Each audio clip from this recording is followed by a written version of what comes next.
सत्संग में, भगवान की कथा में इतनी ताकत होती है, केवल आपका दृढ़ और विश्वास होना चाहिए।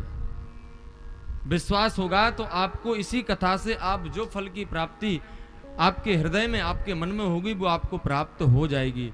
और यदि आपके हृदय में विश्वास नहीं है तो आपको कुछ मिलने वाला नहीं है।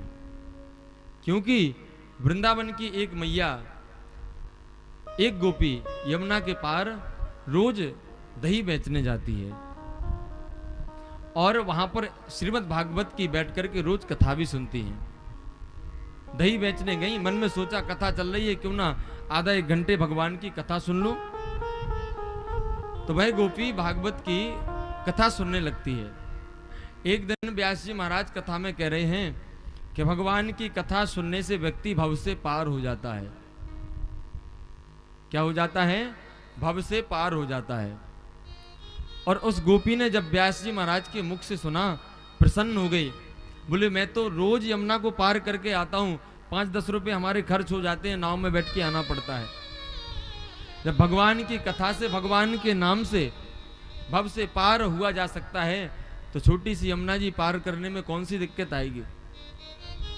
इसलिए आज गोपी कथा सुन के आई और यमुना के पुलिन पर खड़ी है, यमुना के तीर पर खड़े होकर के भगवान का नाम लेती है और भगवान का नाम लेके बिना नाव के ही यमुना को पार कर जाती है।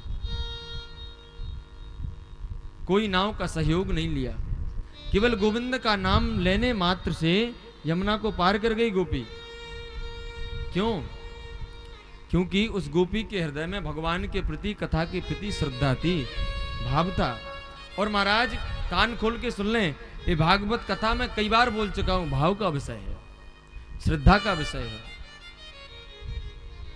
उस गोपी ने यमुना को पार कर लिया, मन में सोचने लगी ये तो बड़ा आनंद हो गया महाराज, 5 रुपए रोज लगते थे, बच गए हमारे, आज से मैं भगवान का नाम लेकर के ही यमुना को पार करूंगी। दूसरे दिन कथा में गई और व्यास जी महाराज से बोली, महाराज आपकी वाणी में बहुत सत्यता है, आपने कहा था कि भगवान का नाम लेने से भव पार हो जाता है, आपने बिल्कुल सत्य कहा था। आपकी कथा से, आपकी वाणी से मैं सहमत हूं, लेकिन महाराज एक निवेदन है, आप हमारे घर भोजन पाने के लिए अवश्य चलिएगा। व्यास जी महाराज ने कहा, गोपी तुम्हारे मन में भाव है तो जरूर चलेंगे। आज वही गोपी व्यास जी महाराज को लेके वृंदावन भोजन करने के लिए ले जा रही है। यमुना किनारे जैसे ही पहुंचते हैं महाराज जी और वह गोपी, तो महाराज गोपी बिन नाव की ही यमुना को पार करने लगती है और व्यास जी का हाथ पकड़ के बोले, व्यास जी आप भी मेरे साथ में चलिए। अब व्यास जी बोले गोपी से, देवी बिना नाव की यमुना को पार नहीं किया जा सकता।